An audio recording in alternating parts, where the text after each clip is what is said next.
राजकीय कला महाविद्यालय BA द्वितीय वर्ष, विषय इतिहास, पेपर द्वितीय राजस्थान का इतिहास।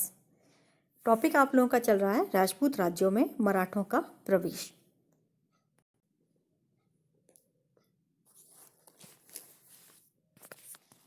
अब बात करते हैं, इससे पहले आप लोगों ने पढ़ा है कि सवाई जयसिंह जब मालवा का सूबेदार था तो मालवा के सूबेदार के रूप में मराठों के साथ उसके संबंध किस प्रकार रहे, क्योंकि सवाई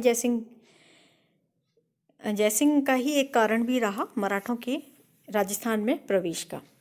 मराठों का राजस्थान में प्रवेश, ये माना जाता है कि जब उत्तर भारत में मराठों ने अपने अभियान करने शुरू किए तो इन्हीं अभियानों में उनका प्रवेश राजस्थान में हुआ। अब इस संदर्भ में ये ध्यान रखिएगा, 3 बार अभियान हुए, 1711, 1724 और 1734। अलग अलग विद्वान उनके प्रथम आक्रमण को अलग अलग मानते हैं। जदुनाथ सरकार अप्रैल 1734 ईस्वी के मराठों द्वारा बूंदी राज्य में किए गए हस्तक्षेप को प्रथम आक्रमण कहते हैं। KS गुप्ता, GR परिहार 1724 ईस्वी में मराठों द्वारा मारवाड़ के जालौर क्षेत्र में की गई लूटमार को मराठों के राजस्थान के प्रवेश का प्रारंभ मानते हैं। ओझा मेवाड़ के महाराणा संग्राम सिंह के पत्र के आधार पर राजस्थान में मराठों के प्रवेश का आरंभ 1711 ईस्वी को मानते हैं, यानी कि हमें 3 अलग अलग आक्रमण उनके प्राप्त होती हैं। यहाँ हम 1711 से ही चर्चा करेंगे। राजस्थान में जो प्रथम आक्रमण हुआ वो 18वीं शताब्दी के दूसरे दशक में, यानी कि 1711 ईस्वी में हुआ। मई 1711 ईस्वी में मराठा सेना ने मंदसौर के निकट मेवाड़ी क्षेत्र में घुसकर धन वसूली की, लेकिन ये माना जाता है कि यह केवल धन प्राप्ति का ही एक प्रमुख कारण रहा। द्वितीय आक्रमण जो उनका हुआ वो द्वितीय आक्रमण हुआ 1724 ईस्वी में, जब मेवाड़ की सेना मारवाड़ के उत्तराधिकार संघर्ष में अभय सिंह की सहायता के लिए मारवाड़ गई हुई थी, तो मराठों ने गुजरात और मालवा की सीमा से लगती हुई मेवाड़ की सीमा पर स्थित जो गांव थे वहां पर लूटमार की। महाराणा संग्राम सिंह ने अपनी सेना को मारवाड़ से बुलाकर मराठों से संघर्ष किया, लेकिन उनके दमन में वे असफल रहे। इसी समय मराठों की एक सेना ने रामपुरा, कोटा और बूंदी की सीमा पर भी लूटमार की। 1725 ईस्वी में मराठों ने कोटा और मेवाड़ राज्यों में प्रवेश करके वहां उत्पात मचाया। यहाँ ये ध्यान रखिएगा, बूंदी, कोटा और मेवाड़ ये मालवा की सीमा से लगे हुए क्षेत्र हैं, और जब मराठे मालवा तक आ गए थे तो इसीलिए उन्होंने राजस्थान के इन सीमावर्ती क्षेत्रों में लूटमार की है। 1726 ईस्वी के आरंभ में मराठों ने मेवाड़ पर आक्रमण करके उनके एक बहुत बड़े भूभाग पर उपद्रव किया। इसी वर्ष किसनजी पंत, अंबाजी पंत के नेतृत्व में मराठा छापामारों ने बूंदी और कोटा राज्य में लूटमार की। 1728 ईस्वी में जनकोजी सिंधिया और अन्य मराठा सरदारों ने पुनः मेवाड़ पर आक्रमण किया और शाहपुरा तक लूटमार की, लेकिन इस बार मेवाड़ी सेना ने उन्हें पराजित करके खदेड़ दिया।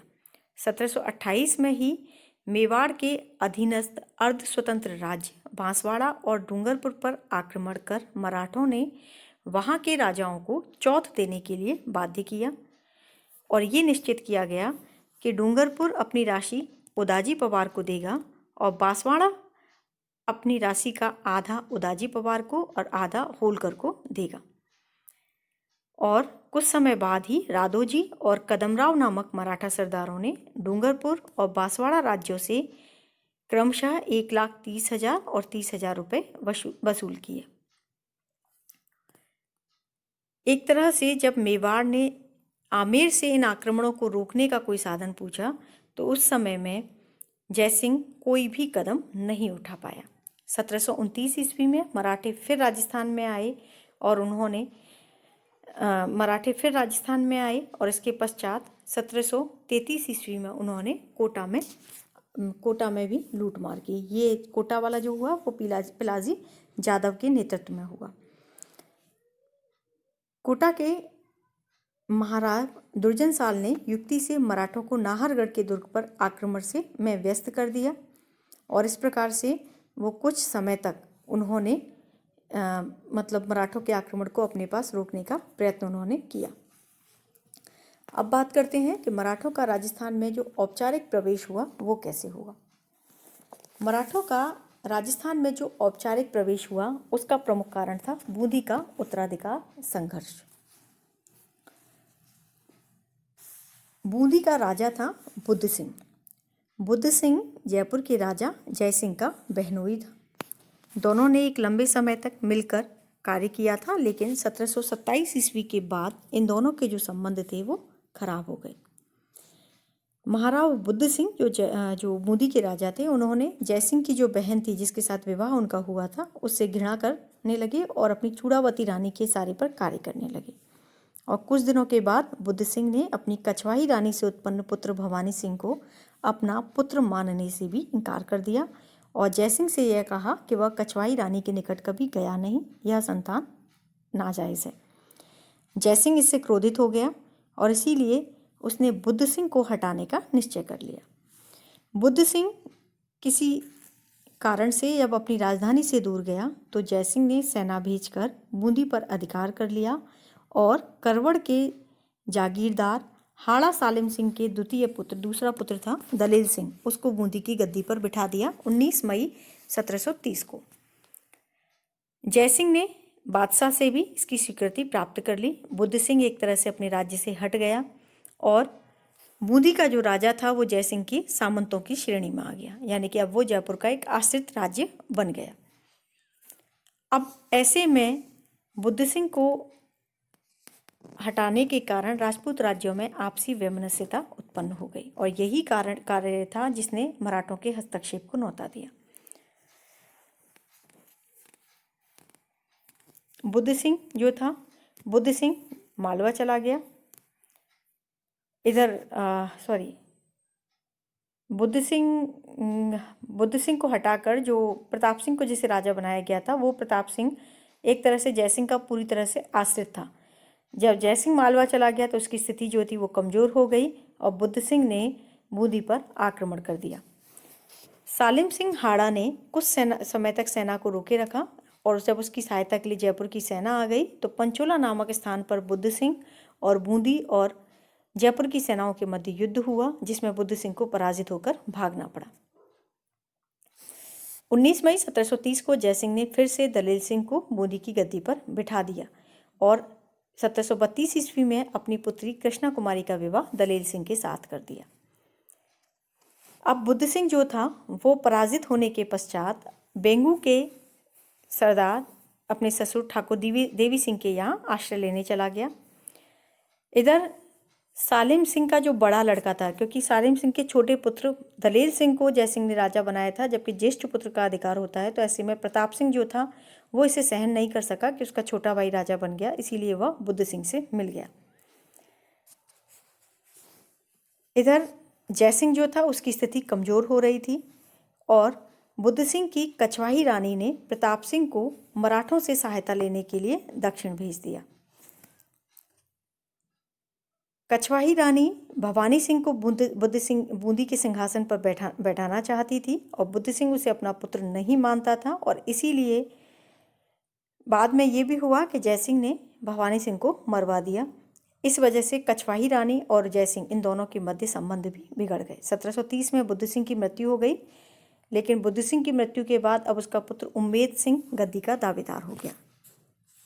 कछवाही रानी ने अपने भाई से रुष्ट होकर उम्मेद सिंह को गद्दी दिलवाने का बीड़ा उठाया और प्रताप सिंह को दक्षिण भेज दिया।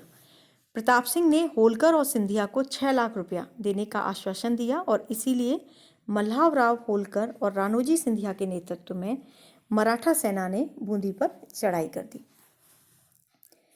22 अप्रैल 1734 ईस्वी को मराठों का अधिकार बूंदी पर हो गया और मराठे जालिम सिंह हाड़ा को अपने साथ बंदी बनाकर ले गए और बूंदी पर उम्मेद सिंह को राजा बना दिया गया। कछवाही रानी ने मल्हावराव होलकर को राखी बांधकर उसे अपना भाई बना लिया। उम्मेद सिंह चूंकि गद्दी का राजा बना था, उस समय बूंदी का राजा बना था, वो छोटा था, इसीलिए प्रताप सिंह उसका संरक्षक बनकर शासन करने लगा। जैसे ही मराठे वापस लौटे, जयसिंह ने अपनी सेना के साथ बूंदी पर आक्रमण किया और बूंदी पर अधिकार कर दलेल सिंह को फिर से राजा बना दिया। प्रताप सिंह बूंदी से भागकर नैन नगर नामक स्थान पर होलकर से मिला, लेकिन होलकर अब दोबारा हस्तक्षेप करना नहीं चाहता था। शायद ये कहा जा सकता है कि पेशवा बाजीराव को यह अनुभव हो गया था कि जयसिंह बूंदी के मामले में हठी हो रहा है, तो कुछ लाख रुपयों के बदले केवल राजनीति में हस्तक्षेप करना या अपनी बेकार संबंध बिगाड़ना उचित नहीं होगा, क्योंकि 1735 ईस्वी के बाद मराठों ने जयसिंह के साथ अच्छे संबंध बनाने का प्रयास किया था। इसी बीच में हुरला सम्मेलन आयोजित किया गया 16 जुलाई 1734 ईस्वी को।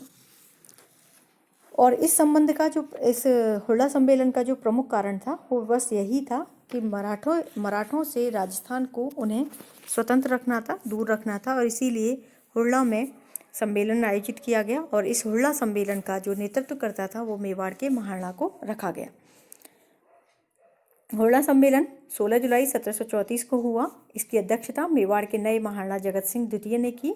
इस सम्मेलन में सवाई जयसिंह, जोधपुर का अभय सिंह, नागौर का बख्त सिंह, बीकानेर का जोरावर सिंह, कोटा का दुर्जन साल, बूंदी का दलेल सिंह, करौली का गोपाल दास, किशनगढ़ का राज सिंह जैसे अनेक छोटे बड़े राजस्थान के राजा उपस्थित हुए। और यह जो सम्मेलन था यह अजमेर के पास आयोजित किया गया था।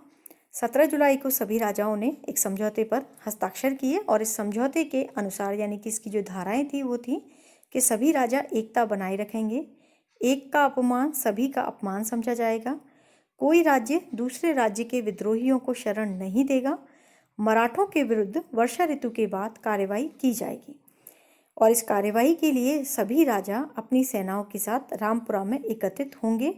यदि कोई राजा उपस्थित नहीं हो सकता तो वह अपने पुत्र या भाई को भेजेगा। एक तरीके से किसी शक्ति के विरुद्ध, किसी बाहरी शक्ति के विरुद्ध राजस्थान के राजाओं द्वारा एकजुट होकर कोई सम्मेलन करना यह इतिहास की एक महत्वपूर्ण घटना थी। पहली बार खानवा युद्ध के बाद राजस्थानी राजाओं ने शत्रु के विरुद्ध मोर्चा तैयार किया था, लेकिन हुरला सम्मेलन के जो निर्णय थे वो कभी कार्यान्वित नहीं हो पाए। इसके पीछे हम उनके आपसी संघर्ष, मनमुटाव आदि चीज़ों को देख सकते हैं। साथ ही जगत सिंह द्वितीय भी कुशल कूटनीतिज्ञ नहीं था, ना ही योग्य सेनानायक था। उसमें इतनी योग्यता नहीं थी कि वो राजस्थान के सभी राज्यों को एकजुट कर पाए और इसीलिए यह जो हुरला सम्मेलन के जो शर्तें थी वो सभी शर्तें कभी भी लागू नहीं हुई। 1734 ईस्वी की वर्षा ऋतु के बाद राजपूत शासकों ने रामपुरा में एकत्रित होने की जो बात कही थी वो कभी भी फलीभूत नहीं हो पाया। इसकी बजाय वे मुगल सरकार द्वारा आयोजित जो मराठों के विरुद्ध अभियान था उसमें वे लोग सम्मिलित हो गए। मराठों के विरुद्ध राजस्थान के अभियान। मराठों से मुगल दरबार भी बहुत अधिक परेशान था और इसीलिए उन्होंने एक शाही सेना मराठों के विरुद्ध भेजी। जब यह शाही सेना आगे बढ़ी तो इस शाही सेना के साथ राजस्थान के राजा सवाई जयसिंह, अभय सिंह, दुर्जन साल व कुछ अन्य राजपूत शासक अपनी सेनाओं के साथ आ मिले और इस तरह उनकी सेना जो थी वो 1 लाख से ऊपर पहुंच गई। मुकुंदरा दर्रे को पार कर शाही सेना रामपुरा पहुंची जब इन्हें सिंधिया व होलकर के आने की सूचना प्राप्त हुई। सिंधिया और होलकर जब इधर आए और उन्हें ये पता चला कि शाही सेना यहाँ है तो उन्होंने आसपास के गांवों में लूटमार करने के लिए जो अपनी सेना भेजी थी उसे वापस बुला लिया और शाही सेना के रसद मार्ग को उन्होंने काट दिया। 8 दिन तक मराठों ने इस शाही सेना को घेरे रखा। इनके बीच में छोटी मोटी झड़पें होती रहीं, लेकिन जो मुगल या शाही सेना थी जिसमें राजपूत सेना सम्मिलित थी वो मराठों के घेरे को तोड़ नहीं पाई। ये कह सकते हैं कि शाही सेना मराठों के विरुद्ध लड़ना ही नहीं चाहती थी, उनके मंतव्य जो थे वो अलग अलग थे। मराठों ने अचानक ही शाही सेना पर आक्रमण कर लिया और इसके बाद अपना घेरा उठा लिया और जो मराठे थे वे मराठे जयपुर और जोधपुर के प्रदेशों में घुस गए। अब ऐसे में जो राजा जो कि शाही सेना के साथ थे राजस्थान के, उन्हें वापस अपने अपने राज्यों में लौटना पड़ा। होलकर ने 28 फरवरी 1735 ईस्वी को सांभर को लूटा और यहाँ से उसे बहुत अधिक धन प्राप्त हुआ। उसने वहाँ के फौजदार फकरू का भी सामान लूट लिया। 1735 ईस्वी में ये हालत हो गई कि सवाई जयसिंह जयपुर में, होलकर राणोजी सिंधिया उससे 20 मील आगे और खाने दौरान बूंदी में थे। मराठों ने अपनी कुशल रणनीति से शाही सेना को अनेक भागों में बांट दिया और इस तरह से उनके खिलाफ जो शाही सेना आई उसे उन्होंने छिन्न भिन्न कर दिया। बाद में जयसिंह ने होलकर और सिंधिया को 4-5 हज़ार के मनसब और कुछ लाख रुपए देने का प्रस्ताव रखा, जिसे खाने दौरान, जो कि शाही सेना का प्रमुख था, उसने भी स्वीकार कर लिया। मराठों की ओर से पंडित रामचंद्र जयसिंह से और खाने दौरान से मिला और 31 मार्च 1735 ईस्वी को होलकर सिंधिया राजा अयामल के साथ जयसिंह से मिले। एक संधि हुई, एक तरह से संधि हो गई और मालवा की चौथ के रूप में खाने दौरान ने मराठों को 22 लाख रुपया देना स्वीकार कर लिया। लेकिन इसी समय में सवाई जयसिंह और खाने दौरान के विरोधियों ने मुगल बादशाह से उसकी शिकायत कर दी। सादत खान ने ये कहा कि जयसिंह मराठों से गुप्त रूप से मिला हुआ है और वो मराठों के ही लाभ के लिए बात कर रहा है। यदि आगरा व मालवा के सूबे सादत खां को दिए जाएं तो वो मराठों को मालवा से निकाल सकता है। जयसिंह ने हालांकि ये कहा कि वो कई बार मराठों को निकालने का प्रयास कर चुका है, लेकिन सफल नहीं हो पाया। अब यह हुआ कि ये जो संधि वार्ता जो हो रही थी, ये जो संधि वार्ता थी, इस संधि वार्ता में जयसिंह को सफलता पूरी तरह से प्राप्त नहीं हुई और इसी के पश्चात पेशवा बाजीराव की मां राधाबाई जब उत्तर भारत के तीर्थ स्थानों की यात्रा करने के लिए आईं तो राजपूत राज्यों ने उनके भव्य स्वागत और सम्मान का प्रबंध किया। जब वो 1 जून 1735 ईस्वी को जयपुर के निकट पहुंची तो सवाई जयसिंह ने कई मील आगे बढ़कर उनका स्वागत किया, उन्हें अपने राजमहल में ठहराया और उनके खर्चे के लिए भी पैसे दिए। और जब उन्हें विदा करना था तब जयसिंह बदन सिंह जाट की हवेली तक उन्हें छोड़ने आया। 25,000 रुपये नगद और एक हाथी उन्हें भेंट किया। राजस्थान में राधाबाई के आदर सत्कार से मराठे संतुष्ट हुए और पेशवा ने जयसिंह के निमंत्रण को स्वीकार कर लिया और राजस्थान की ओर आगे आया। पेशवा का राजस्थान में आगमन।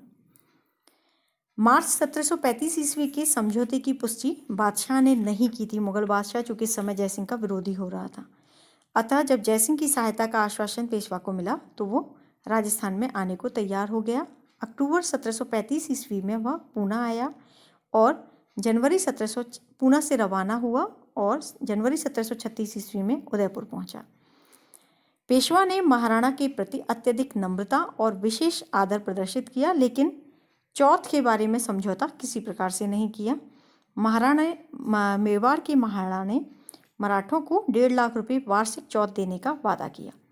उदयपुर से नाथद्वारा होता हुआ पेशवा जहाजपुर पहुंचा। यहाँ जयसिंह मालपुरा परगने के झाड़ली गांव में पहुंच गया और उसने 25 फरवरी 1736 ईस्वी को झाड़ली में अपने शिविर से कई आगे मील बढ़कर पेशवा का स्वागत किया। समझौता वार्ता इनके मध्य चला और इस समझौते वार्ता में निम्नलिखित मांगें प्रस्तुत की गई। हिंदुस्तान में वतन जागीर, अन्य मराठा सरदारों के लिए मनसब व जागीर, दक्षिण के सूबों की सरदेश पांडेगिरी यानी कि कुल आय का 5% राजस्व मराठों को वसूलने का अधिकार मिले और इसमें से 6 लाख रुपए वे लोग मुगल राजा को दे देंगे। मालवा की सूबेदारी खर्च के रूप में 13 लाख रुपए। ये सभी मांगें जयसिंह के समक्ष रखी और जयसिंह की मध्यस्थता से बादशाह ने इन सभी मांगों को स्वीकार कर लिया। जब बाजीराव ने ये देखा कि मुगल बादशाह इतना निर्बल हो गया कि उसने उसकी मांगें स्वीकार कर ली हैं, तो उसने अपनी मांगों को बढ़ा दिया। उसने ये और अधिक आर्थिक लाभ उसने मांगने शुरू कर दिए। 11 जुलाई 1736 ईस्वी को पेशवा ने दिल्ली में स्थित मराठा प्रतिनिधि महादेव भट्ट को लिखा कि वह बादशाह को सूचित कर दे कि पेशवा अपने ओर से किए गए वायदों को पूरा करने को तैयार है, लेकिन मुगल सरकार अपना वादा नहीं निभा रही। 7 माह तक पेशवा ने इंतजार किया, लेकिन जब दिल्ली से कोई संतोषजनक उत्तर नहीं आया तो उसने कार्यवाही करने की सोची। लेकिन इसी समय में बादशाह ने पेशवा को एक फरमान भेजा जिसमें उसकी कुछ मांगों को स्वीकार कर लिया गया था, लेकिन जयसिंह विरोधी गुट पेशवा के विरुद्ध कार्य कर रहा था। तो ऐसे में पेशवा ने उत्तर भारत आक्रमण कर दिया। 12 नवंबर 1736 ईस्वी को पेशवा बाजीराव ने पूना से आक्रमण शुरू किया और आगरा के पास वो पहुंच गए। जैसे ही इसकी सूचना दिल्ली पहुंची तो दिल्ली दरबार में घबराहट हो गई और शाही सेना पेशवा को रोकने के लिए आगे बढ़ी। सवाई जयसिंह भी आगे बढ़ा, लेकिन सवाई जयसिंह पेशवा की ओर था, इसीलिए उसने कोई युद्ध नहीं किया, क्योंकि वो अपने विरोधी गुट को इस समय सबक सिखाना चाहता था। महाराजा अभय सिंह भी अपनी सेना लेकर मौजाबाद आया। सादत खां भी सेना लेकर आगरा की ओर बढ़ा और सादत खां को रोकने के लिए पेशवा ने होलकर को भेज दिया। जलेसर नामक स्थान पर सादत खां से होलकर पराजित हुआ। सादत खां को ये लगा कि उसने पेशवा को पराजित किया है, तो उसने ये सूचना दिल्ली भिजवा दी। लेकिन बाद में जब पेशवा को ये बात पता चली तो पेशवा ने अपनी प्रतिष्ठा को सही करने के लिए दिल्ली पर आक्रमण कर दिया। इधर शाही सेना को पेशवा ने परास्त कर दिया, लेकिन पेशवा दिल्ली पर अधिकार करना नहीं चाहता था, वो सिर्फ उस पर आतंक जमाना चाहता था और इसीलिए वह कोटपुतली लालसोट होता हुआ वापस लौट आया। पेशवा बाजीराव के दिल्ली अभियान का यह परिणाम निकला कि अब दिल्ली के लिए ये स्पष्ट हो गया कि मराठों की शक्ति जो है वो बहुत अधिक ऊपर पहुंच चुकी है और उनके विरुद्ध वो लोग कार्य नहीं कर सकते। इसी बीच में ये जितना भी आप पढ़ रहे हैं ये सब जयसिंह और मराठों के संदर्भ में है कि जयसिंह ने मराठों को राजस्थान से जोड़ने या रोकने के लिए क्या प्रयास किए या उनके साथ क्या नीति रही। इसी बीच नादिर शाह का आक्रमण हुआ और नादिर शाह के आक्रमण में एक तरह से पार्श्विक प्रवृत्ति जो थी वो उसने प्रदर्शित की और उसने कुछ समय तक के लिए दिल्ली पर भी अधिकार कर लिया, लेकिन बाद में वह लौट गया। जब वह भारत से लौटा तो उसके बाद वो पूरी प्रशासनिक व्यवस्था को छिन्न भिन्न कर गया था और दिल्ली दरबार जो विभिन्न गुटों में परिवर्तित था उसमें फिर से अनेक गुट बन गए। बादशाह ने जयसिंह की मध्यस्थता से मराठों का समर्थन प्राप्त करने का प्रयत्न किया जिससे कि वो अब अफगान आक्रमण से बच जाए और साथ ही मराठों को यह आश्वासन दिया कि वो निज़ाम का कोई समर्थन नहीं करेगा। लेकिन इसी बीच में बाजीराव की मृत्यु हो गई और बाजीराव की मृत्यु के पश्चात बालाजी बाजीराव जो था वो पेशवा बना। धौलपुर समझौता, चिमनाजी के साथ नया पेशवा बालाजी बाजीराव भी जयसिंह को महत्व देने लगा था। जयसिंह की मध्यस्थता से ही वह कोई समझौता करना चाहते थे और यह जो समझौता हुआ इसके अंतर्गत था कि पेशवा को 15 लाख रुपए बादशाह पेशवा को 20 लाख रुपए, मालवा का सूबा और चंबल के पूर्व का प्रदेश और कुछ अन्य स्थान और साथ ही रुपया वो मराठों को देगा। पूना दरबार ने जयसिंह की मध्यस्थता से ही मुगल सरकार से समझौता करने का निश्चय किया, लेकिन और इस समय पेशवा जयसिंह को नाराज भी नहीं करना चाहता था और इसीलिए उन्होंने मराठों ने इस समय में जयसिंह को पूर्ण सहायता देने का प्रयास किया। 18 मई 1741 को धौलपुर समझौता हुआ और इस समझौते के अंतर्गत पेशवा को मालवा की सूबेदारी दे दी गई, लेकिन पेशवा को यह समझौता करना पड़ा कि वह मराठे जो हैं वो मुगल क्षेत्रों में उपद्रव नहीं करेंगे। पेशवा 500 सैनिक बादशाह की सेवा में रखेगा और आवश्यकता पड़ने पर 4000 की सेना देगा जिसका खर्च मुगल सरकार देगी। पेशवा को चंबल के पूर्व और दक्षिण के जमींदारों से नजराना व पेशकश लेने का अधिकार होगा। पेशवा बादशाह को एक पत्र लिखेगा जिसमें बादशाह के प्रति वफादारी और मुगल सेवा स्वीकार करने का उल्लेख होगा। सिंधिया और होलकर भी यह लिख कर देंगे कि यदि पेशवा बादशाह के प्रति वफादारी से विमुख होता है तो पेशवा का साथ छोड़ देंगे और भविष्य में मराठे बादशाह से धन की कोई नई मांग नहीं करेंगे। और इस तरह से यह जो समझौता था 4 जुलाई 1741 को यह जारी हो गया। अब एक बड़े क्षेत्र पर जो था वो इनका अधिकार हो गया। जयसिंह की मराठा नीति की समीक्षा। जयसिंह की मराठा नीति एक तरह से सामंजस्य की नीति थी कि वो राजपूत राज्यों से मराठों के खतरे को दूर रखना चाहता था, इसीलिए उन्हें मालवा और गुजरात से भी दूर रखना चाहता था। वह मराठे और मुगलों के बीच ऐसा समझौता करना चाहता था जिससे दोनों ही पक्षों की आकांक्षाओं की पूर्ति हो जाए और मुगल बादशाह का सम्मान भी बना रहे। हालांकि अपने महत्वाकांक्षा की पूर्ति के लिए ही बूंदी के आंतरिक झगड़े में हस्तक्षेप कर उसने राजस्थान में मराठों के प्रवेश का अवसर दिया, लेकिन बाद में मराठों ने भी जयसिंह की हठधर्मिता को देखकर इस पर ज़्यादा आगे वो लोग नहीं बढ़े और उसके बाद ही वो वापस लौट गए। सवाई जयसिंह के बारे में यदि हम बात करें तो सवाई जयसिंह जो था उसने एक नई राजधानी बनाई जयपुर में। जयपुर नगर योजना, दुर्ग योजना इत्यादि उस सब का श्रेय उसी को जाता है। उसने जयपुर में वेधशाला स्थापित करी, जयसिंह को अपने समय चाणक्य कहा जाता है। ज्योतिष इत्यादि में उसकी रुचि थी। इसके पश्चात अन्य राजपूत राज्यों के मराठों से कैसे संबंध रहे, इसके बारे में अगले वीडियो में आपको पढ़ाया जाएगा। धन्यवाद।